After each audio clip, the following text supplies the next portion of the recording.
आपका स्किन है, mucus membrane है और काफ़ी सारे आपकी बॉडी फ्लूइड का सिक्रेशन करती है वो है, ठीक है। इंटरनल डिफेंस के अंदर आपका फैगोसाइटोसिस है, एंटी माइक्रोब प्रोटीन्स है, इन्फ्लामेटरी रेस्पॉन्स है और एनके सेल्स हैं। एक्वायर्ड इम्यूनिटी में आपका ह्यूमरल रेस्पॉन्स है और सेल मीडिएटेड रेस्पॉन्स है। अगर कोई भी फॉरिजन पार्टिकल्स, कोई भी माइक्रो ऑर्गेनिज्म, कोई भी वायरस, बैक्टीरिया आएगा तो सबसे पहले आपका इननेट इम्यूनिटी फंक्शन परफॉर्म करेगा। क्या है मैकेनिज्म? इननेट इम्यूनिटी है, कोई भी माइक्रोब्स आएगा, एपिथेलियल्स बैरियर उसको पहले रोकेंगे, ठीक है, प्रिवेंट करेगा आपका एपिथेलियल बैरियर। देन फैगोसाइटोसिस होगा, कॉम्प्लीमेंट्री सिस्टम चलेगा, कॉम्प्लीमेंट्री क्या करेगा, एनके सेल्स को एक्टिवेट करेगा। उसके बाद में क्या होगा, जो फर्स्ट एनकाउंटर कर रहा है, फर्स्ट एनकाउंटर आपका इननेट इम्यूनिटी करेगा। देन सेकंड एनकाउंटर कौन करेगा, आपका एडेप्टिव इम्यूनिटी करेगा। आपका बी लिम्फोसाइट्स एक्टिवेट होगा, टी लिम्फोसाइट्स एक्टिवेट होगा, एंटीबॉडीज आएंगी वहाँ पे, ठीक है, उसको जो भी एंटीजन आएगा उसको कवर अप करेगा और उसको डिस्ट्रॉयड करेगा। यानी कि फर्स्ट जो काउंटर अटैक कर रहा है वो इननेट इम्यूनिटी के थ्रू हो रहा है। वो हो सकता है एपिथेलियल बैरियर हो आपके, ठीक है, फैगोसाइटोसिस मैकेनिज्म वहाँ पे होगा, कॉम्प्लीमेंट्री सिस्टम आपका एक्टिवेट हो जाएगा वहाँ पे, एनके सेल्स वहाँ पे फंक्शन परफॉर्म करने लग जाएंगी। ये होगा आपका 0 to 12 आवर के बिटवीन में, ठीक है। आफ्टर 12 आवर आपका एडेप्टिव इम्यूनिटी है वो फंक्शन परफॉर्म करने लग जाएगा। देन इन्होंने बताया कि डिफरेंस बिटवीन क्या क्या है innate immunity, resistance to infections that in individual processing since birth, restrictions to infections that an individual acquire during his life time, immune response occur in minute, ठीक है, जैसे ही कोई भी एंटीजन आएगा सबसे पहले मतलब विद इन मिनट के अंदर वो रिएक्शन करके एक्टिवेट कर देगा, ठीक है। Immune response occur in a day, ठीक है। Prior exposure to the antigen is not required, develop following the antigen exposure, diversity is limited, act through a restriction set of reactions, more varied and specialized response। वहाँ पे specialized response किस लिए आ रहा है, क्योंकि first 12 hours तक encounter किसने किया, आपका इननेट इम्यूनिटी किया, ठीक है। फिर वो क्या करेगा, आपका जो कॉम्प्लीमेंट्री सिस्टम है वो क्या करेगा, आपका एंटीबॉडीज का फॉर्मेशन करेगा, ठीक है, आइडेंटिफाई कर लेगा कि कौन एंटीजन आया आपकी बॉडी में, ठीक है, कोविड का आया है, जो भी एंटीजन आया उसके अगेंस्ट वो स्पेसिफिक एंटीबॉडी का फॉर्मेशन करेगा। इसलिए जो सेकंड एनकाउंटर होगा वो क्या होगा, वो मोर वेरिड होगा और स्पेशलाइज रेस्पॉन्स करेगा। Immunological memory response are absence, immunological memory response are present, ठीक है। आपका जो इननेट इम्यूनिटी है, कोई भी एंटीजन आ रहा है, एनकाउंटर कर रहा है, अगर सेकंड टाइम फिर से वही सेम एंटीजन आ रहा है तो उसके अंदर जो इननेट इम्यूनिटी है वहाँ पे मेमोरी नहीं है, वहाँ पे मतलब इस तरीके से नहीं कि एंटीजन पहले ऑलरेडी अपने को अफेक्टेड कर चुका है, वो सेम लाइक प्रोसेस करेगा कि फर्स्ट टाइम एंटीजन ही आया है, उसके सेम वही सारा मैकेनिज्म होगा। लेकिन जो एक्वायर्ड इम्यूनिटी था वो क्या करेगा, वहाँ पे मेमोरी सेल्स प्रेजेंट होगा। अगर एक बार कोई भी इन्फेक्शन हुआ था, अगर वो सेकंड टाइम होता है, फर्स्ट टाइम आपको इन्फेक्शन हुआ वो विद इन 7 डेज में आपकी बॉडी ने रिकवर किया है, जब सेकंड टाइम होगा तो क्या करेगा, ऑलरेडी एंटीबॉडी प्रेजेंट होगी उसके अगेंस्ट और आपका जो कवरिंग टाइम है वो क्या हो जाएगा, डिक्रीज हो जाएगा, ठीक है। Response to microbial antigens that are not specific to some microbes, rather shared by many microbes called microbes associated molecular pattern, respond to specific microbes antigens, host cells receptor, ठीक है, are non-specific toll-like receptor, host cell receptor are specific T cell receptor and B cells immunoglobulin receptors, ठीक है।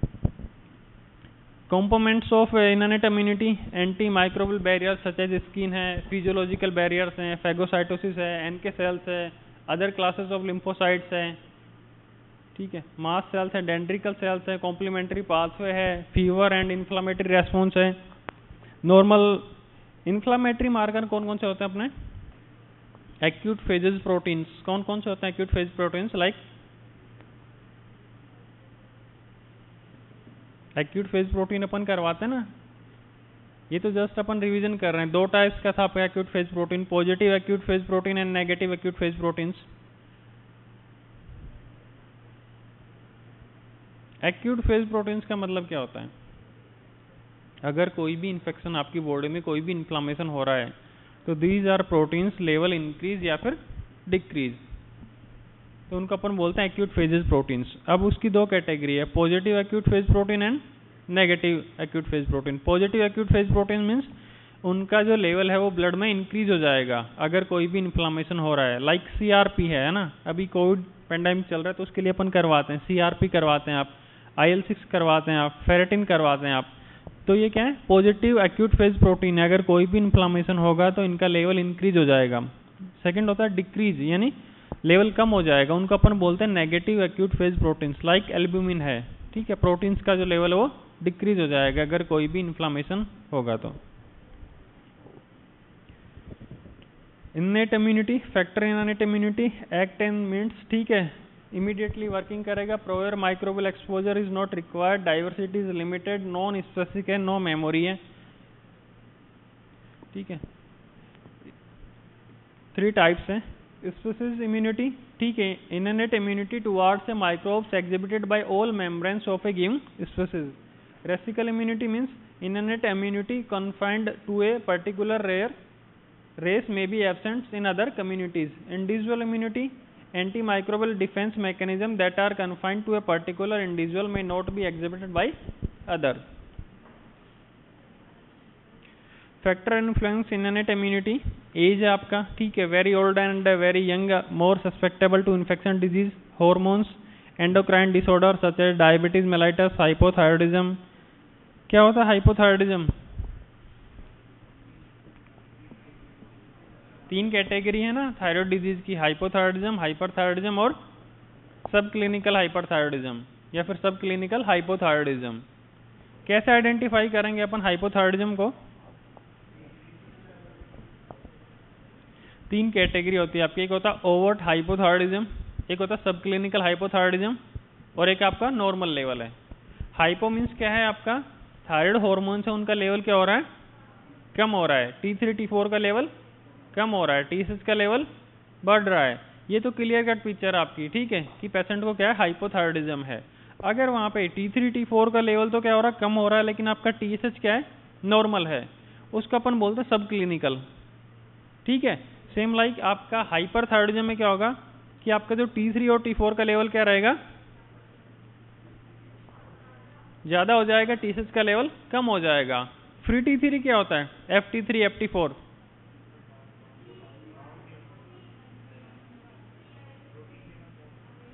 More active कौन है, T3 ज्यादा active है या फिर T4? T3 ज्यादा एक्टिव है। फ्री T3 क्या है,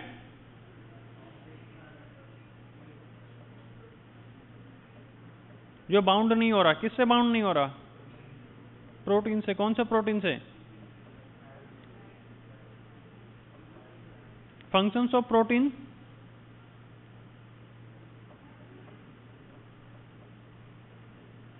फंक्शंस ऑफ प्रोटीन,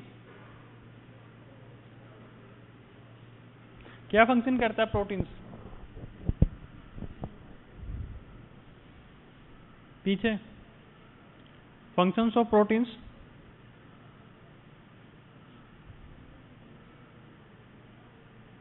नहीं पता?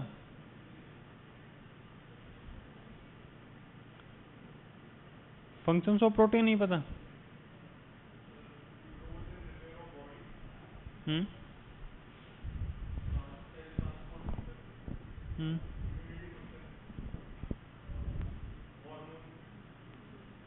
हार्मोन, ओके, एंजाइम्स,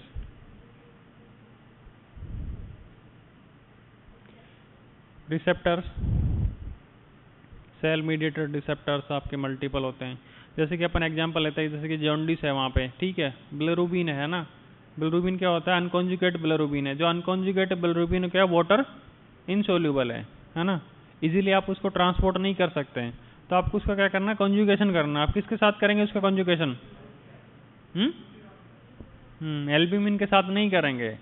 एल्ब्यूमिन तो उसको ट्रांसपोर्ट का फंक्शन कर रहा है, ग्लूकोयूरोनिक एसिड है वो उसको कॉन्जुगेट कर रहा है। एल्ब्यूमिन तो सिर्फ क्या कर रहा है, एल्ब्यूमिन का फंक्शन ये है कि एल्ब्यूमिन तो बिलिरुबिन को ट्रांसपोर्ट करने के काम में आ रहा है। जो अनकॉन्जुगेट बिलिरुबिन है वो क्या है, वाटर सोल्यूबल नहीं है, इजीली ट्रांसपोर्ट नहीं होगा। तो अपने को क्या करना है कि जो अनकॉन्जुगेट बिलिरुबिन है उसको पहले किस में कन्वर्ट करेंगे, कॉन्जुगेट बिलिरुबिन में, ठीक है। इसीलिए अपन जब पढ़ते हैं कि pre hepatic, hepatic and post hepatic. Pre hepatic means unconjugated bilirubin का लेवल इंक्रीज है, हिपेटिक में may be both level increase है, और पोस्ट हिपेटिक में आपका कॉन्जुगेट बिलिरुबिन का लेवल इंक्रीज रहेगा। ठीक है, उसको ट्रांसपोर्ट का फंक्शन कौन कर रहा है? एल्ब्यूमिन उसको ट्रांसपोर्टेशन का फंक्शन कर रहा है। सेम लाइक यहाँ पे क्या होगा कि जो आपका थायराइड हार्मोन है जो प्रोटीन के साथ बाइंड नहीं हुआ, ठीक है, वो क्या उसको बोलते हैं अपन फ्री T3। एक रिवर्स T3 भी होता है, रिवर्स T3।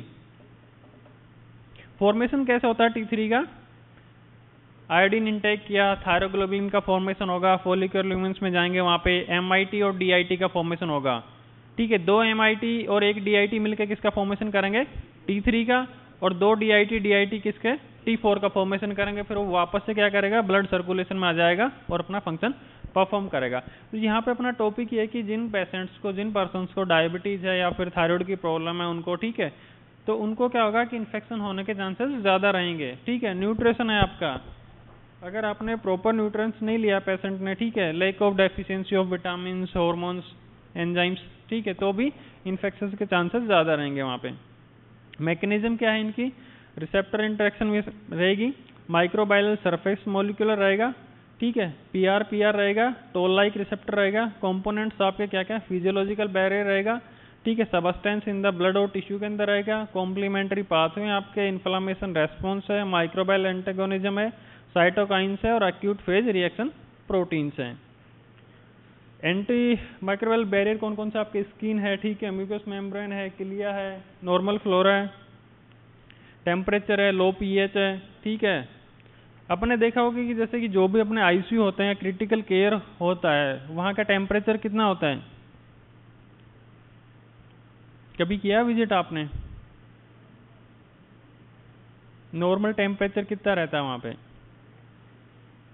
मतलब आपका जो एनवायरमेंटल टेम्परेचर है 26-27 उसके डिक्रीज रखेंगे। रीजन क्या है कि जल्दी से वहाँ पे जो बैक्टीरिया है, वायरस हो, जल्दी से कल्चर ना हो, उनका ग्रोथ ना करें वो, ठीक है। तो टेम्परेचर ये सब सारे रोल प्ले करते हैं।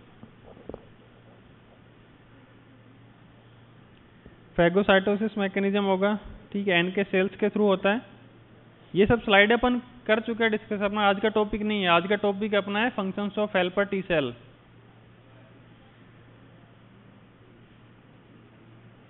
एक्यूट फेजेस प्रोटीन था, 2 टाइप्स के एक्यूट फेज प्रोटीन कौन से हैं कि कोई भी इन्फ्लामेशन होगा तो एक्यूट फेज प्रोटीन का लेवल इंक्रीज हो जाएगा। 2 टाइप्स का है, positive acute phase proteins where level increase during acute inflammation. ये आपके एग्जांपल है, सीआरपी है, अमाइलोइड ए है, कॉम्प्लीमेंट्री प्रोटीन्स हैं, कोगुलेशन प्रोटीन्स हैं, प्रोटीन इनहिबिटर्स हैं। Negative phase proteins all level are decrease during acute inflammation, this creating a negative feedback, ठीक है। एल्ब्यूमिन है, ट्रांसफेरिन है, एंटीथ्रोम्बिन। नेक्स्ट तक आता है एक्वायर्ड इम्यूनिटी, यानी कि आपने जो गेन किया है ड्यूरिंग ऑल लाइफ टाइम, ठीक है। प्रॉपर्टीज क्या क्या स्पेसिफिक रहेगा, मेमोरी प्रेजेंट यहाँ पे रहेगा। अगर कोई भी सेम एंटीजन सेकंड टाइम आपको एनकाउंटर करेगा तो वो मेमोरी सेल्स वहाँ पे प्रेजेंट है, वो अपना क्या करेगा, मोर कैपेसिटी के साथ में उसको प्रिवेंट करेगा, ठीक है।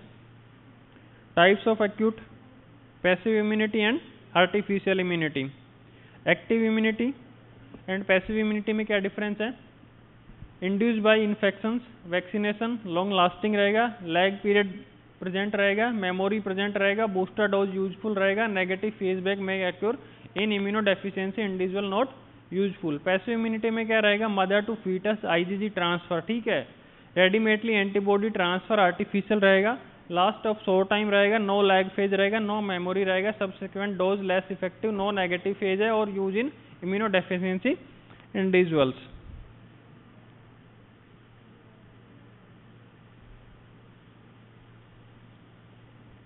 ये ग्राफ सबको पता है कि कोई भी अगर बैक्टीरिया ग्रो करता है तो वहाँ पे 3 फेज आएगा। लैग फेज, इनिशियली फेज जिसको अपन बोलते हैं, लॉग फेज और देन डिक्लाइन फेज होगा। ग्राफ का लेवल डिक्रीज आने लगेगा, ठीक है। प्राइमरी रेस्पॉन्स के अंदर क्या रहेगा? प्राइमरी रेस्पॉन्स के अंदर आपका यहाँ तक का आ जाएगा पीरियड, नेगेटिव फेज तक का। देन आपका आईजीजी हायर टाइटर आएगा और सेकंड एनकाउंटर करेगा वो।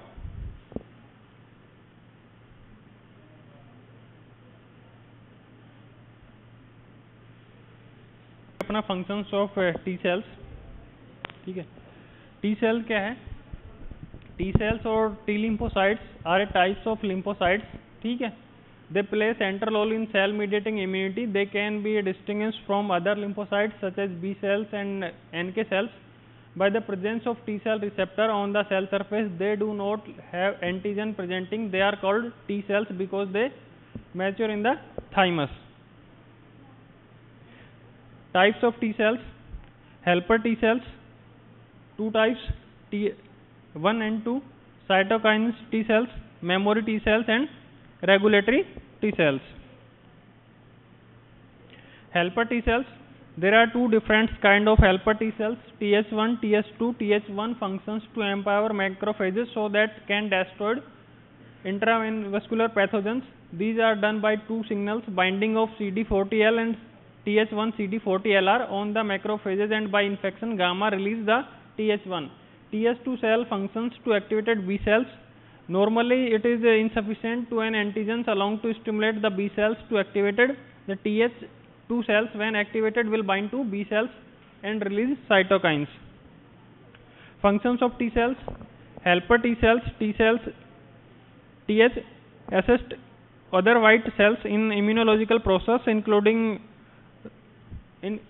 mutation of the B cells into plasma cells and memory B cells, and activate of the cytokine T cells and macrophages. These cells are also as CD4 T cells because the aspects of CD4 glycoprotein on their surface. Next आपका आता है cytotoxin T. Cytotoxins T cells are activated in your lymph node by dendritic cells.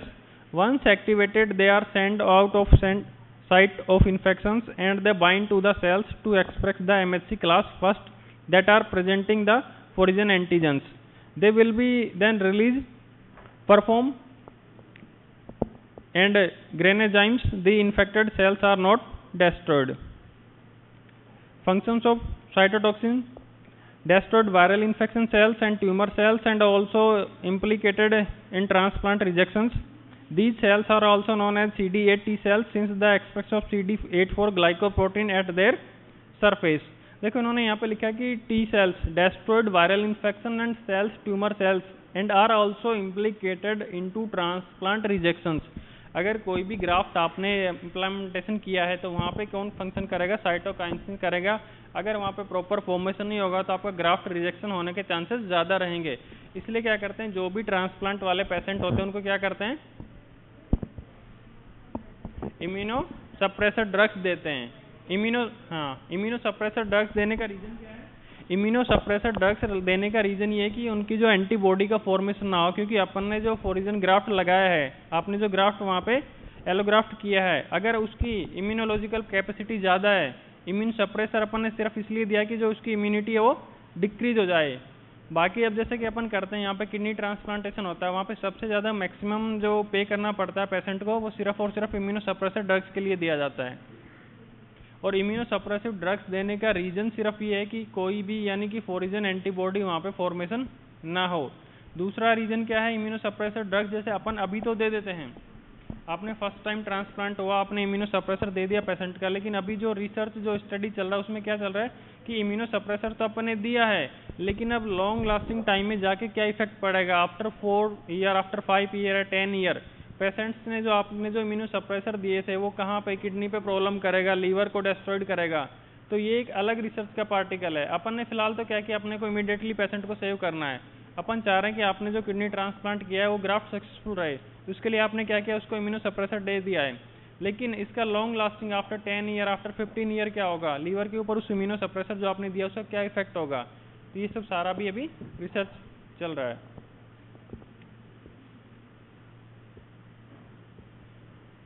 Memory T cells. Memory T cells are subset of antigen-specific T cells that persist long terms after an infection has resolved. They quickly expand to large number of effector T cells upon re-exposure to their congenital antigens. ठीक है, thus providing the immune systems with memory against past infections. Memory T cells comprise two subtypes: central memory T cells and effector memory T cells. Memory cells may be either CD4 or CD8. Memory T cells typically express the surface protein. Function क्या इनके? Memory T cells are subset of infections as well as potential cancer fighting T cells. Such T cells can recognize foreign endeavors such as bacteria or virus as well as cancer cells. Memory T cells can reproduce to mount a faster and strong immune response that the first times the immune system respond to the regulatory T cells. Regulatory T cells, formerly known as suppressor T cells, are crucial for the maintenance of immunological tolerance. Their major role is to shut down T cells, mediating immunity towards the end of the immune reactions, and to suppressor autoreactive T cells that escaped the process of the negative selection in the thymus. Functions क्या हैं? To functions properly, the immune system must discriminate between self and non-self. With self and non-self discrimination falls, the immune system destroyed cells and tissue of the body, a result cause autoimmune disease. Regulatory T cells active suppressor activated of the immune systems and the prevent pathological self-reactivity autoimmune disease. ठीक है, summary में क्या आपका name of T cells helper T cell है, क्या function है? Assist other white blood cells in the immunological process. Cytotoxin T cells है, destroyed viral infections and tumour cells. Memory T cells हैं, subset of infection cells and potential cancer fighting cells है. Regulatory T cells activated suppress activation of the immune systems and prevent pathological self reactivity. ठीक है, next जो topic वो आपका immunisation है. Immunisation में क्या होगा? Immunisation is a process by which active immunity against an infection is produced.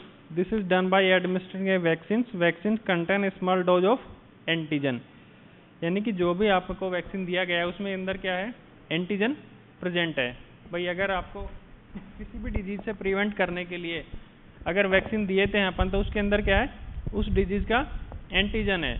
दो चीज़ें आपको दी जाती है वैक्सीन में, एंटीजन दिया जाता है, एक एंटीबॉडी देते हैं अपन. ठीक है, एंटीजन क्या होता है? The antigen is the vaccine produce a primary response. If the same antigen entry again it is destroyed quickly by the synthesise lymphocytes. यानी कि आपको वैक्सीनेशन हुआ, आपको एंटीजन अपनी बॉडी में आपने लिया, उसके बाद में क्या होगा? आपका जो मेमोरी सेल्स हैं, ठीक है, वो क्या करेंगे? जो टी सेल्स हैं उसके अगेंस्ट एंटीबॉडी का फॉर्मेशन कर लेंगे.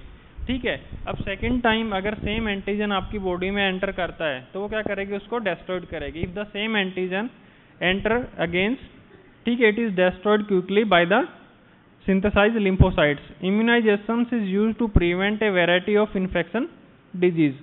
ठीक है, क्या क्या फीचर होना चाहिए वैक्सीन के अंदर? तो सेफ होना चाहिए vaccine. The vaccine life should not cause disease और डेथ. सपोज कीजिए आपने किसी पर्टिकुलर एंटीजन के लिए वैक्सीन लिया था लेकिन उसने सेकेंड डिजीज कॉज कर दिया, तो सेफ होना चाहिए. देन प्रोटेक्टिव होना चाहिए, must protective against illness from exposure to live pathogen और sustains effective protection should be long lasting होना चाहिए.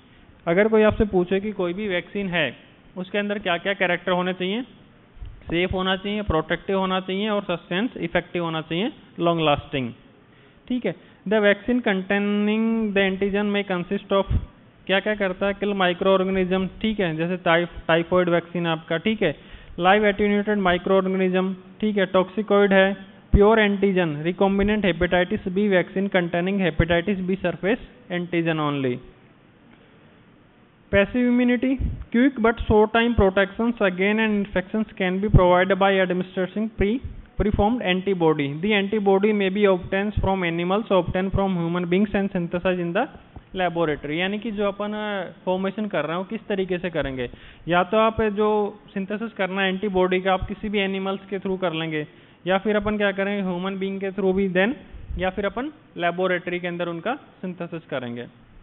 अब क्या प्रोसेस होता है वहाँ पे? आपको अगर एंटीबॉडी का फॉर्मेशन करना है तो monoclonal antibody produce in laboratory by hybridoma technology. ठीक है, क्यों कर रहे हैं अपन? एकेडमिक पर्पज के लिए कर रहे हैं, डायग्नोस्टिक पर्पज के लिए कर रहे हैं और थेराप्यूटिक पर्पज के लिए कर रहे हैं. ठीक है, क्या क्या तरीके हैं इनके करने के लिए? भाई आपने एंटीबॉडी का सिंथेसिस करना है, अपन क्या करेंगे?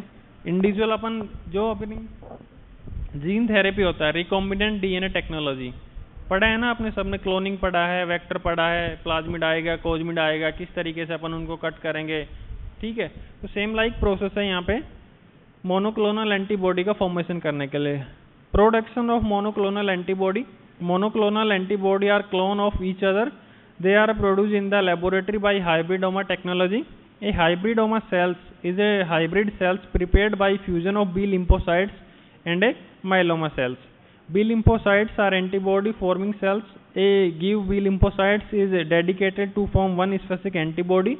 Myeloma cells are important cancer cells. ठीक है, fusion of B lymphocytes with the myeloma cells produce a hybridoma cells. Hybridoma cells are, एक डायग्राम दिखाता हूँ मैं आपको पहले, होगा तो इसमें देखिए इस तरीके से अपन करते हैं प्रोडक्शंस ऑफ मोनोक्लोनल एंटीबॉडी। आपको क्या करना है, आपने क्या किया, आपने स्प्लीन, ठीक है, सेल्स लिया आपने, ठीक है, माइलोमा सेल्स लिया आपने, ठीक है, इंजेक्ट कर दिया था आपने प्योर एंटीजन को। अब अपन ने क्या किया, उनका कल्चर किया आपने। उसके बाद में क्या होगा, अपने देखेंगे कि यहाँ पे जो नई कॉलोनीज बनेंगी, जो सिंथेसाइज होगा, वो क्या करेगा, आपने जो सेलेक्ट मीडियम किया था ना, सेम लाइक एंटीबॉडी वहाँ पे सिंथेसिस होगा। टेक्निक क्या है इसका टेक्निक ये कि fusion of B lymphocytes with myeloma cells, ठीक है, produce a hybridoma cells. Hybridoma cells is immuratile and synthesize one particular antibody. When the hybridoma cells is put in a culture medium, it goes secreting the antibody from every. A given B lymphocyte synthesize only one specific antibody. Since only B lymphocytes has fused with the myeloma cells, the hybridoma cells secrete only one particular antibody, monoclonal antibody. Example इन्होंने बताया कि mouse is antigen, particular antigen जो अपने को requirement था वो वहाँ पे इजेक्ट किया। B lymphocytes are taken from the spleen. B lymphocyte are fuse with myeloma cells. The presence of PEG. Fuse cells are selected from unfused cells by culturing then HAT medium. Unfused B lymphocyte die soon when their life span is over. Unfused myeloma cells cannot survival because they cannot salvage hypoxanthine de novo synthesis blockage. Only hybridoma cells survive as they have acquired HGPRTs or B lymphocytes. Salvage pathway क्या होता है? Salvage pathway पढ़ा होगा ना आपने, purine metabolism में, pyrimidine metabolism में, salvage pathway of purine metabolism, de novo synthesis of purine.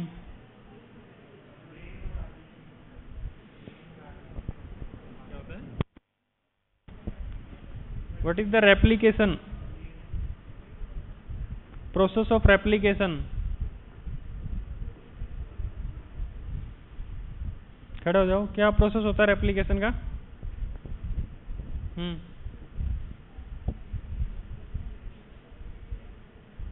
Process of replication. Next definition.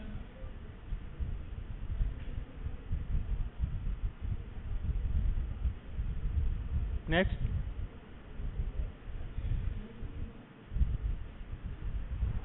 नहीं पता रेप्लिकेशन. नेक्स्ट पढ़ा तो दिया ना. डीएनए से हीमोग्लोबिन क्लोन, डीएनए का क्लोन.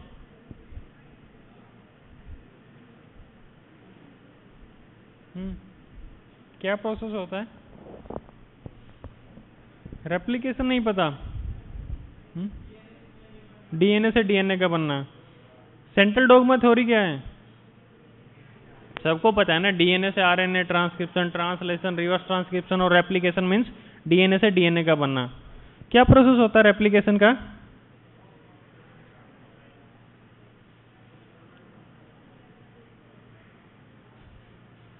सबसे पहले रेप्लिकेशन का प्रोसेस ये था कि रेप्लिकेशन होगा कहाँ पे, अगर आपको प्रोकैरियोट में करवाना है या फिर यूकैरियोट में करवाना है. ठीक है, प्रोकैरियोट में तो क्या होता है, सिंगल साइट रहेगा जहाँ पे रेप्लिकेशन होगा. यूकैरियोट्स में क्या रहेगा, मल्टीपल साइट रहेगा जहाँ पे रेप्लिकेशन हो सकता है. सबसे पहला कि रेप्लिकेशन आपका होगा तो वहाँ पे एक बबल बनेगा. ठीक है, बबल कौन से एरिया में बनेगा, कौन से एरिया में बनेगा बबल्स? AT रिच एरिया में बनेगा, because AT have double bond and GC have triple bond. तो वहाँ पे क्या AT जो बॉन्ड है, डबल बॉन्ड, वो इजीली ब्रेक हो जाएगा. तो सबसे पहले आपने क्या किया, वहाँ पे रेप्लिकेशन के लिए आपने बबल फोक बन गया है. उसके बाद में क्या होगा,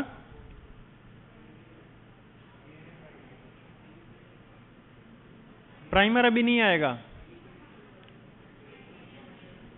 आपके पास में दो चीजें रहेंगी, एक तो आपके पास में रहेगा हेलिकेज, लाइक जिप ओपनर की तरह वर्किंग करेगा. डीएनए डबल हेलिक्स है, ठीक है, तो हेलिकेज आपके पास में जिप ओपनर की तरह रहेगा. साथ में आपके एक पास एक और रहेगा SSB, single standing binding protein.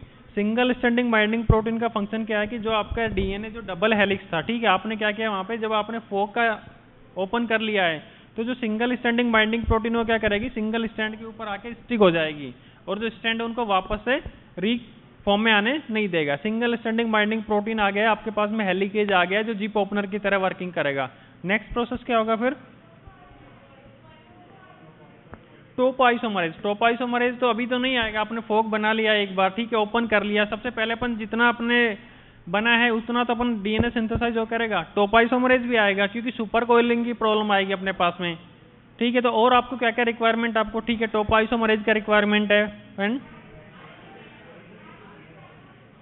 Primer का रिक्वायरमेंट, आपको आरएनए प्राइमर का रिक्वायरमेंट है 5 to 50 डैश न्यूक्लियोटाइड, मतलब जो आपको वेल नोन होना चाहिए, प्राइमर आपको पता होना चाहिए क्या सीक्वेंस है, और आपको डीएनए पॉलीमरेज का रिक्वायरमेंट रहेगा, ठीक है। डीएनए पॉलीमरेज के भी 3 टाइप रहेंगे, पॉलीमरेज फर्स्ट, सेकंड, थर्ड।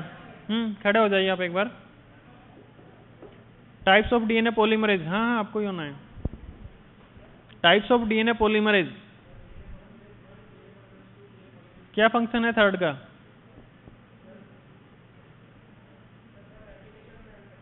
हाँ क्या फंक्शन है रेप्लिकेशन में,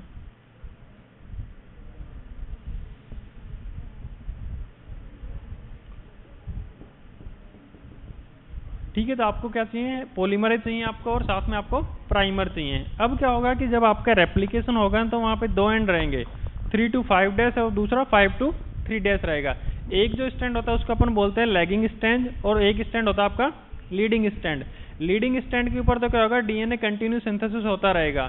दूसरा जो आपका लैगिंग स्टैंड है वहाँ पे क्या होगा, सिंथेसाइज होगा, फिर प्राइमर आएगा, फिर सिंथेसाइज होगा, तो वहाँ पे छोटे छोटे पीसेस का फॉर्मेशन हो जाता है। उन पीसेस को अपन क्या बोलते हैं, ओकाजाकी पीसेस बोलेंगे अपन उसको, ठीक है। अब हुआ क्या कि आपको जब रेप्लिकेशन करना है, डीएनए सिंथेसिस करना है, ठीक है, आप एसएसबी लेके आए हैं, आप हेलिकेज है आपके पास में, ठीक है, आपने प्राइमर ले आए, प्राइमर क्या कर रहा है वहाँ पे, और क्या क्या चाहिएगा आपको, रॉ मटेरियल चाहिएगा आपको, डीएटीपी, डीजीटीपी, डीसीटीपी चाहिएगा ना भाई। आपको अगर वहाँ पे पर्टिकुलर इंडिविजुअल आपके पास में डीएनए का सीक्वेंस है, टी वहाँ पे है, तो टी के लिए आपको कौन सा चाहिएगा वहाँ पे, ए चाहिएगा, सी के लिए जी चाहिएगा। तो पॉलीमरेज क्या करेगा, पॉलीमरेज उसको पकड़ के लेके आएगा, पुट करेगा, इस तरीके से चेन बनती चली जाएगी। अब क्या होगा, अब जैसे जैसे वहाँ पे रेप्लिकेशन सिंथेसिस होगा, स्टार्टिंग होगा, तो आपके पास में क्या होगा, सुपर कोइल की प्रॉब्लम आएगी। यानी कि डबल हेलिक्स डीएनए अपन जब उसको ओपन करेंगे तो उसके दोनों जो एंड रहेंगे वहाँ पे सुपर कोइल होगा। तो सुपर कोइल की प्रॉब्लम सोल्व करने के लिए अपने पास में क्या है, 2 एंजाइम्स हैं, topoisomerase first and topoisomerase second. Topoisomerase first तो क्या करता है, सिंगल स्टैंड को कट कर देगा, सुपर कोइल को रिजोल्व करेगा, लाइगेज आएगा, वापस उसको रीसेल कर लेगा। टोपोआइसोमरेज सेकंड क्या करेगा, दोनों ही कट कर देगा एंड को और वापस से लाइगेज आएगा और उसको रीसेल कर देगा। यानी ये प्रॉब्लम तो सोल्व किसने किया, आपने टोपोआइसोमरेज ने कर दिया, ठीक है। फिर क्या होता है आगे, सिंथेसिस होता चला जाएगा। पॉलीमरेज क्या करेगा, प्रूफ रीडिंग का फंक्शन कर लेगा। अगर वहाँ पे कोई भी टी के साथ में सपोज कीजिए जी अटैचमेंट हो गया, ए अटैचमेंट होना था वहाँ पे, तो ये सब सारा फंक्शन कौन कर रहा है, पॉलीमरेज फंक्शन कर लेगा। अब इसमें होता क्या कि जब रेप्लिकेशन होता है कंटिन्यू, सपोज कीजिए आपके पास में एक सेल है, ठीक है, वो 100 kb की सेल थी अपने पास में या 200 kb का था, अपन को रेप्लिकेशन करना है। अपन ने क्या किया वहाँ पे 50 kb का अपन लेके आए थे प्राइमर, ठीक है, 50 kb का अपन प्राइमर लेके आए, 100 का आपका पूरी जो डीएनए का है स्ट्रक्चर वो 100 का है, 50 का हमने प्राइमर ला के रख दिया वहाँ पे। नेक्स्ट सिंथेसिस हुआ वो तो कितना हुआ, 50 हुआ। समझे आप इस बात को कि आपका जो डीएनए की जो लेंथ थी सपोज कीजिए 500 है, ठीक है, केबी है, अपन ने को क्या करना उसका रेप्लिकेशन करवाना। अपन ने क्या किया वहाँ पे 50 का तो प्राइमर ला के रख दिया, 450 का उसने अपने को डीएनए बना के दे दिया। अब सपोज कीजिए नेक्स्ट फिर साइकिल हो रहा है, सेम डीएनए आपका जो 450 प्राइमर लेके आएंगे फिर 400 ही होगा, फिर इसी तरीके से साइकिल चलता रहेगा। तो एक टाइम में ऐसा आएगा कि वहाँ पे सिर्फ और सिर्फ प्राइमर को ही पुट करने के लिए अपने पास स्पेस बचेगा और आगे फिर अपन सेल का फॉर्मेशन ही नहीं कर पाएंगे, डीएनए का फॉर्मेशन ही नहीं होगा इस तरीके से। तो इस प्रॉब्लम को सोल्व कैसे करेंगे अपन, आप मेरा क्वेश्चन तो समझ गए ना कि आपके पास में जो लेंथ आप बोल रहे हैं कि हमें प्राइमर का रिक्वायरमेंट है ना, जब हम रेप्लिकेशन करेंगे हमें सिंथेसिस करना है रेप्लिकेशन के थ्रू डीएनए, तो प्राइमर का रिक्वायरमेंट है, ठीक है। सपोज कीजिए मेरे पास इतना लेंथ का डीएनए है, मैंने प्राइमर यहाँ पे लाके पुटअप कर दिया है। अब सिंथेसिस अगर इसी तरीके से कंटिन्यू चलेगा तो एक टाइम तो ऐसा आएगा ना कि जगह ही नहीं बचेगी अपने को सिंथेसाइज करने के लिए। ये प्रॉब्लम कैसे सोल्व करेंगे अपन?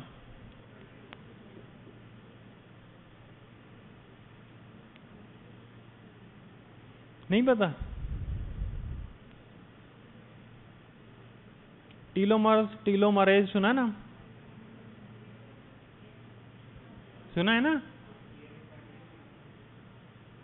टीलोमरेज क्या करते हैं?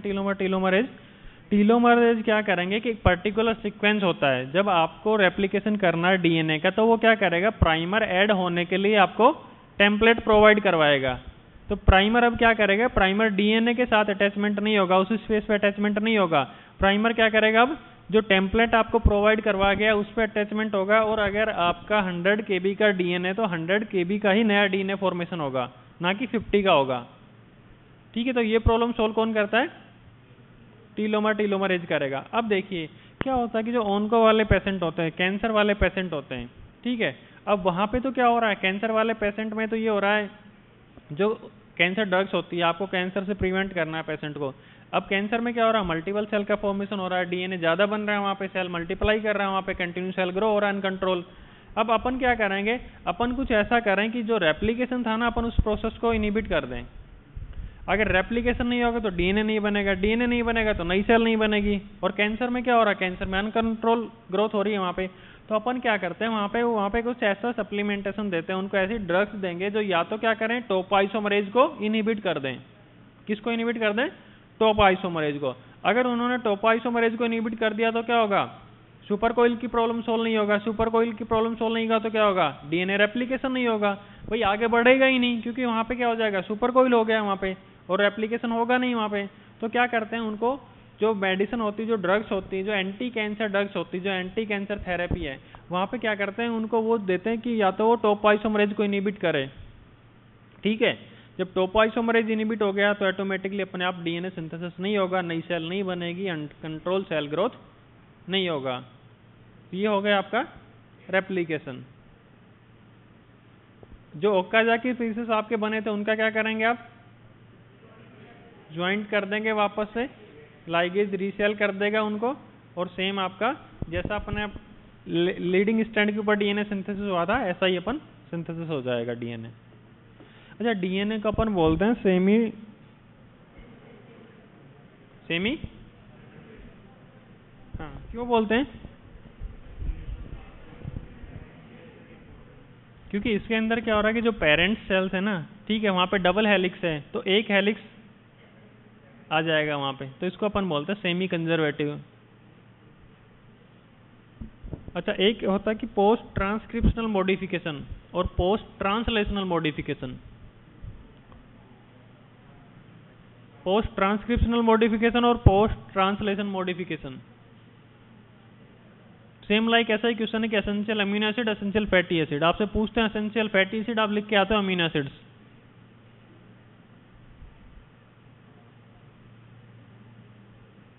Post transcriptional modification, splicing. हाँ, क्या होता है स्प्लाइसिंग में, इंट्रॉन्स को अपन रिमूव कर देंगे, एक्सोन नॉट एग्जिट, एक्सोन नहीं निकलेंगे, इंट्रॉन निकल जाएंगे। जहाँ पे आपका इंफॉर्मेशन है वो किसके ऊपर इंफॉर्मेशन आपकी। अच्छा, एक सीडीएनए लाइब्रेरी सुना आपने, cDNA library, cDNA DNA library. क्या करते हैं उसमें, रिवर्स ट्रांसक्रिप्शन करते हैं। क्यों करते हैं रिवर्स ट्रांसक्रिप्शन,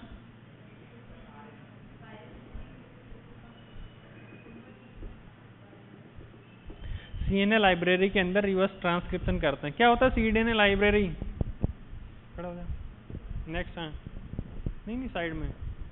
क्या होता है सीडीएनए लाइब्रेरी, हाँ आपको ही खड़ा होना है भाई। क्या होता है डीएनए लाइब्रेरी,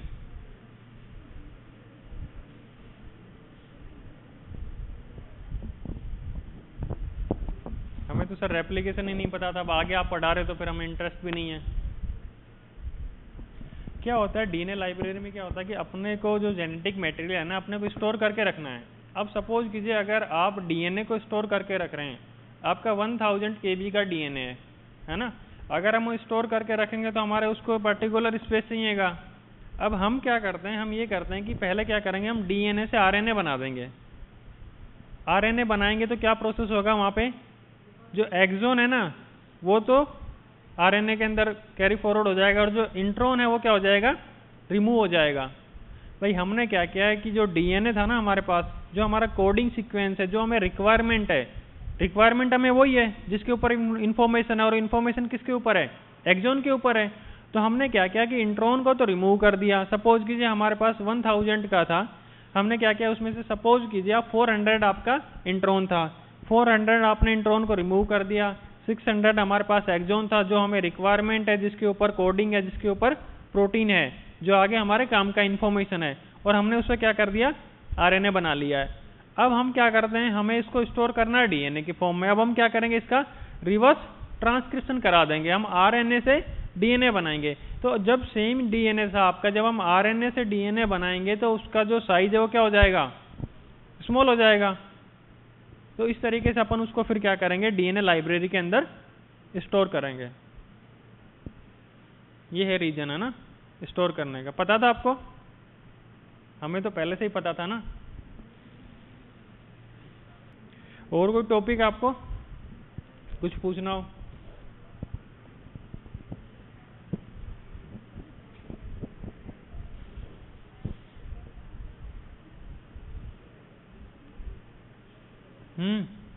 कुछ नहीं पूछना?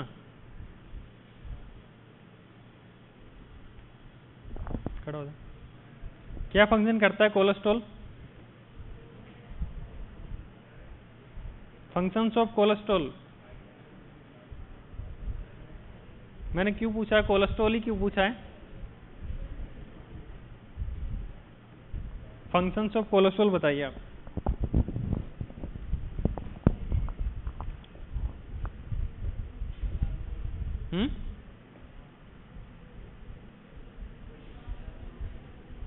तेज बोलना भाई।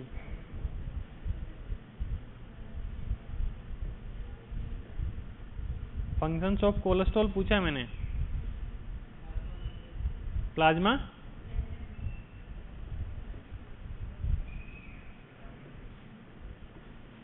मेम्ब्रेन का फॉर्मेशन कर रहा है।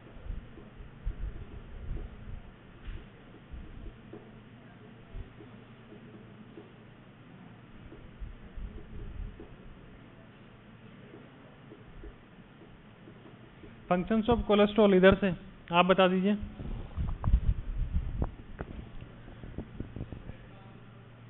Fat transport, bile salts formation, very good. Vitamin D का सिंथेसिस करेगा,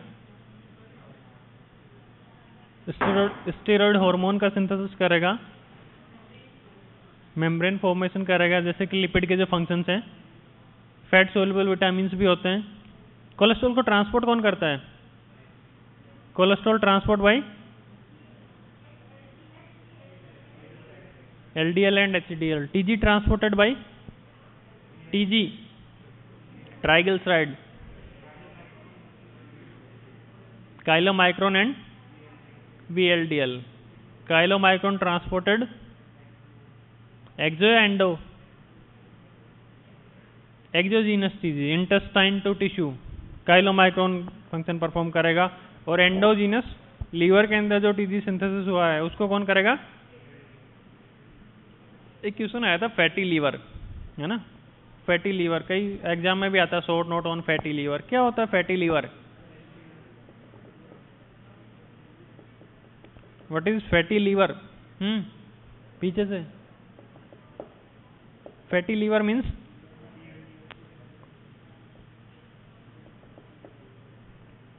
फैटी लीवर अपन ने बोला, फैटी लीवर, लीवर के ऊपर फैट का डिपोजिशन, फैटी लीवर। क्या क्या कॉज हो सकते हैं, क्या क्या रीजन है फैटी लीवर के?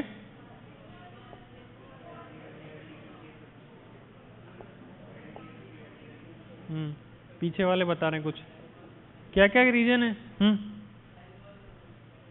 खड़े हो जाओ। हाँ हाँ, क्या रीजन है? Alcohol intake, very good. एक ही याद था बस।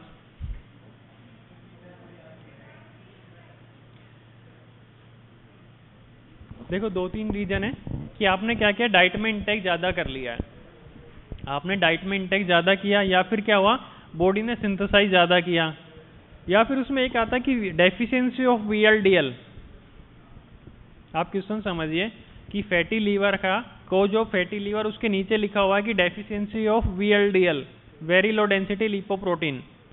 तो VLDL का और फैटी लीवर का क्या कोरिलेशन है? हाँ बताइए। एग्जैक्टली देखो TG है ना, TG ट्रांसपोर्टेड दो तरीके से होगा। काइलोमाइक्रोन है वो तो क्या करेगा, आपका एक्सोजीनस TG को ट्रांसपोर्ट करेगा जो इंटेस्टाइन के थ्रू जो आपने डाइट में लिया है। VLDL क्या करेगा, जो लीवर जिस TG का सिंथेसिस कर रहा है, जो एंडोजीनस TG है, उसको ट्रांसपोर्ट कौन करेगा, VLDL। और अपन बात करेंगे फैटी लीवर की, जो कि लीवर के ऊपर फैट का डिपोजिशन है। तो लीवर के ऊपर फैट का डिपोजिशन कब हो जाएगा, जब VLDL की डेफिशिएंसी हो। और बोलते हैं कि अपन डेफिशिएंसी ऑफ एपोप्रोटीन्स लाइक ApoB100 है, B48 है। क्यों? क्योंकि जो VLDL है उसको जब TG का ट्रांसपोर्ट करना है तो साथ में उसको किसका रिक्वायरमेंट है, एपोप्रोटीन्स का भी रिक्वायरमेंट है। अगर एपोप्रोटीन्स की भी डेफिशिएंसी होगी तो भी अपना फंक्शन परफॉर्म नहीं कर पाएगा, तो भी क्या होगा, फैटी लीवर कोज होगा। और क्या क्या होते हैं आपके, लिपोट्रोपिक फैक्टर और होते हैं, lipotropic factors, betaine, choline, vitamin C, सुना ना, लिपोट्रोपिक फैक्टर। वो सारे फैक्टर जो क्या करते हैं, हेल्प करते हैं कि लीवर के ऊपर जो फैट है ना उसको ट्रांसपोर्ट करवाने में, ठीक है, उसको रिमूव करने में, लीवर के ऊपर जो फैट का डिपोजिशन है उसको रिमूव करने के लिए उनको अपन बोलते हैं लिपोट्रोपिक फैक्टर। ठीक है, आपका लाइक बीटानिन है, कोलिन है, और भी एक दो लोग।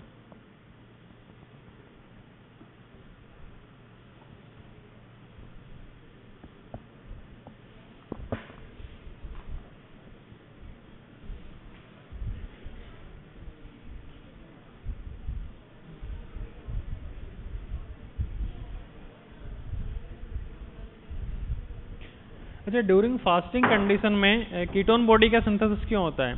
ड्यूरिंग फास्टिंग कंडीशन है, देखो लॉन्ग टर्म फास्टिंग है ना, 1 वीक हो गया है, आपका क्या मेटाबॉलिज्म क्या होना चाहिए था कि आपका जो कार्बोहाइड्रेट है क्या कर रहा है, ग्लूकोज बना रहा है, ग्लूकोज क्या कर रहा है, पायरुवेट एसिटाइल कोएंजाइम है, वो TC साइकिल में जा रहा है। लेकिन कार्बोहाइड्रेट अब डेफिशिएंसी हो गया है।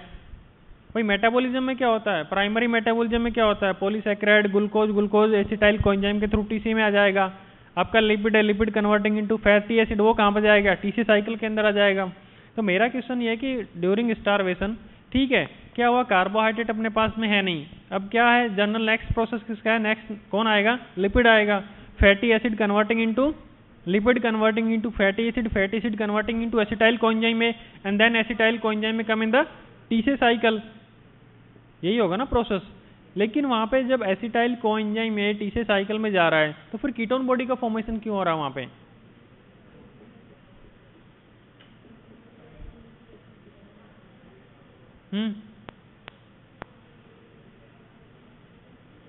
इधर से बताइए।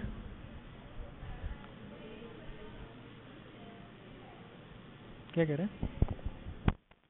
थोड़ा तेज बोलिए। एग्जैक्टली देखिए हो क्या रहा है वहां पे, ड्यूरिंग स्टारवेशन की कंडीशन है। स्टारवेशन में किस तरीके से आपका कौन कौन सी रिएक्शंस होंगी, कार्बोहाइड्रेट में आपने देखा कि स्टारवेशन की कंडीशन है, सिंथेसिस ऑफ ग्लाइकोजन क्या हो जाएगा, इनहिबिट हो जाएगा। ठीक है, आपका क्या हो जाएगा, ग्लूकोनियोजेनेसिस का इंक्रीज हो जाएगा। ठीक है, क्योंकि वहां पे अब क्या है, इंसुलिन का लेवल डिक्रीज है, ग्लूकागोन का लेवल इंक्रीज है, ग्लूकागोन फेवर करेगा ग्लूकोनियोजेनेसिस को, और gluconeogenesis means synthesis of glucose by other carbohydrate part. अब जैसे पायरुवेट था तो पायरुवेट रिवर्स रिएक्शन में तो जा नहीं सकता ग्लूकोज बनाने के लिए, पायरुवेट क्या करेगा, आपकी जो रिएक्शंस होती है, कौन कौन सी रिएक्शन होती है, ग्लाइकोलिसिस हुआ, उसके बाद में क्या होगा, pyruvate converting into acetyl coenzyme में, और एसिटाइल कोएंजाइम में TC साइकिल में आ रहा है। तो जब पायरुवेट से एसिटाइल कोएंजाइम ए का फॉर्मेशन होता है ना, वो पार्ट ना ही तो किसका है, ग्लाइकोलिसिस का है, और ना ही TC साइकिल का है, वो क्या है, लिंक रिएक्शन बोलते हैं अपन उसको। अब होता क्या है कि आपको जब ग्लूकोनियोजेनेसिस करवाना है, ग्लूकोनियोजेनेसिस होना है, तो वहां पे क्या होगा, पायरुवेट डायरेक्ट तो वापस रिवर्स बना नहीं सकता ग्लूकोज को, पायरुवेट क्या करेगा, ऑक्सोल एसीटेट के साथ में मिलके माइटोकॉन्ड्रिया से वो निकलेगा बाहर। अब ऑक्सोल एसीटेट है वो वहां पे बिजी है, ऑक्सोलेस्टेट बिजी है ग्लूकोनियोजेनेसिस करवाने में।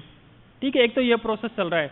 दूसरी तरफ क्या हो रहा है साइमल्टेनियसली कि अपने पास में ग्लूकोज तो है नहीं, लिपिड था, लिपिड का मेटाबॉलिज्म स्टार्ट हो गया है, fatty acid, lipid converting into fatty acid converting into acetyl coenzyme A. अब एसिटाइल कोएंजाइम ए है, टीसी साइकिल का फर्स्ट स्टेप है ऑक्सोएसिटेट प्लस में एसिटाइल कोएंजाइम ए और then comes in TC cycle. अब इधर तो क्या हो रहा है, ग्लूकोनियोजेनेसिस चल रहा है।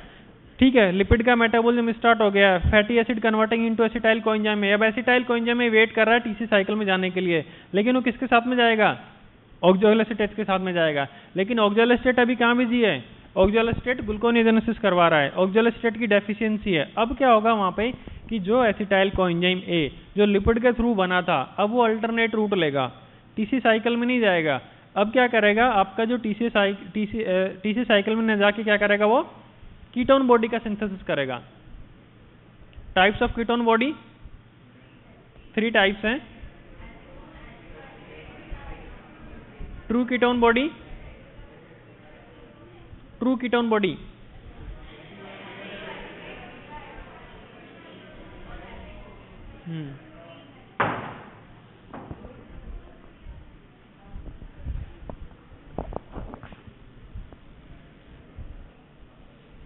Functions of ammonia. अमोनिया क्या फंक्शन परफॉर्म करता है बॉडी में, फंक्शंस ऑफ अमोनिया। अमोनिया क्या, अमोनिया तो टॉक्सिसिटी कॉज करेगा ना, हार्मफुल अपनी बॉडी के लिए। तो फंक्शन क्या परफॉर्म करेगा, कुछ नहीं करेगा।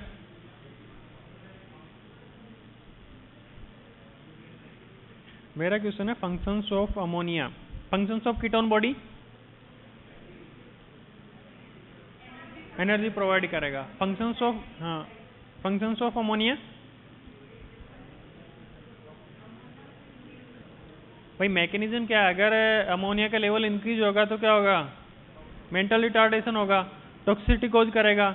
अपनी बॉडी क्या करती है, अमोनिया को इमीडिएटली ट्रैप करेगा, यूरिया साइकिल में लेके आएगा, लीवर के पास में लेके आएगा, यूरिया साइकिल के थ्रू उसको रिमूव करेगा। लेकिन मैंने पूछा फंक्शंस ऑफ अमोनिया, कुछ फंक्शन भी परफॉर्म करता है क्या अमोनिया बॉडी में, फंक्शन तो क्या परफॉर्म करेगा।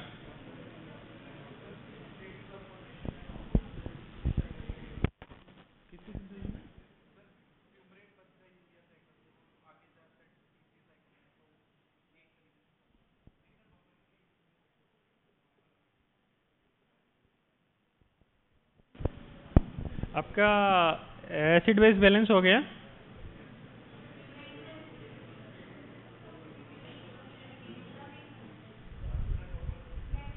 एग्जैक्टली बफर्स कुछ कोरिलेट कर रहा है, बफर मेंटेन करने में, आपकी बॉडी का पीएच मेंटेन करने में अमोनिया फंक्शन परफॉर्म करेगा। क्या होता है आपकी बॉडी अगर पीएच इंक्रीज या डिक्रीज होता है, फर्स्ट लाइन ऑफ डिफेंस कौन है, बफर्स हैं। Types of buffer, buffer act quickly but not permanently. 3 types है, कौन कौन से हैं, बाइकार्बोनेट बफर है, फॉस्फेट बफर है, प्रोटीन बफर है, हीमोग्लोबिन लाइक है ना। अब बफर से भी मेंटेन नहीं हो रहा, फिर कौन फंक्शन परफॉर्म करेगा, रेस्पिरेटरी रेगुलेशन होगा, देन रीनल मैकेनिज्म होगा। भाई अपन ने क्या किया, अपन ने सोचा कि थोड़ी देर की बफर है, बफर क्विकली एक्ट कर लेगा, अगर इमीडिएटली हो गया तो ठीक है, अदरवाइज फिर क्या करेगा, रेस्पिरेटरी आ जाएगा मैकेनिज्म में। रेस्पिरेटरी से मेंटेन नहीं हुआ तो फिर क्या होगा, जो भी आपका अगर एसिड लोड हो रहा था बॉडी में तो वो रिमूव कर दिया जाएगा, या फिर जो बेस लोड ओवरलोड था तो बेस को रिमूव कर देंगे अपन। ठीक है, अब जो रीनल मैकेनिज्म होता है आपका, रीनल मैकेनिज्म क्या होगा, साइमल्टेनियसली 2 रिएक्शन चलेंगी। सपोज कीजिए आपकी बॉडी में एसिड ज्यादा हुआ है, तो अब जो रीनल मैकेनिज्म में क्या होगा कि जो एसिड ज्यादा है ना उसको तो अपन रिमूव करेंगे, और साथ में जो आपके यूरिन, जो पेशेंट के यूरिन के अंदर जो बाइकार्बोनेट है, ठीक है, उसको अब बॉडी क्या करेगी, अब्जॉर्ब करेगी। भाई सपोज कीजिए एक अपन एग्जांपल देते हैं, अगर एसिड आपकी बॉडी में ज़्यादा हो रहा है, तो एसिड ज़्यादा है तो अपन उसको क्या करेंगे, रिमूव करेंगे। साथ में अपन क्या करें, उसको न्यूट्रलाइज करने के लिए बेस भी लेके आएंगे, तो क्या होगा, वो जल्दी रिकवरी होगा उससे अपने को। तो जो रीनल मैकेनिज्म है वो 3 तरीके से होता है। एक तो क्या होगा आपका कि वहाँ से क्या करेगा, वो बाइकार्बोनेट को ऑब्जॉर्व करेगा। दूसरा क्या करेगा, ट्राइटेबल जो एसिड का फॉर्मेशन हुआ उसको रिमूव करेगा। और क्या करेगा, डायग्राम बने हुए हैं ना, CO2 प्लस H2O बाइकार्बोनेट बनेगा, ठीक है। नहीं आ रहा ध्यान में? रीनल मैकेनिज्म आप पढ़ोगे तो वहाँ पे आपको 3-4 डायग्राम दिखेंगे, ठीक है। PCT DCT दिखेगा, ब्लड दिखेगा, CO2 प्लस H2O रिएक्शन हो रही है, बाइकार्बोनेट जाएगा, सोडियम अंदर आएगा। देखिए आपका जो मेजर जो रीनल मैकेनिज्म है वो किस तरीके से होगा। यहाँ पे आपके पास में 4 पॉसिबिलिटीज हैं। फर्स्ट है कि आप जो H+ आयन जो बना है ना, अपन H+ आयन को रिमूव कर दें। सेकंड क्या होगा, आपका जो बाइकार्बोनेट था उसको अपन रीअब्जॉर्ब कर लें, और क्या करेंगे, आपका जो नेट एसिड था उसको अपन रिमूव कर दें, और फोर्थ क्या आपका अमोनियम आयन है उसको अपन रिलीज कर दें, ठीक है। तो फर्स्ट जैसे आपका ये है, अपन क्या हो रहा था बॉडी के अंदर, क्या हो रहा है बॉडी में कंटिन्यू अपन क्या कर रहे हैं, CO2 रिलीज हो रहा है, H2O की प्रेजेंस है, कन्वर्ट किस में होगा, H2CO3 में होगा। अब नहीं है आपका ध्यान, है ना, कोई बात नहीं, ठीक है।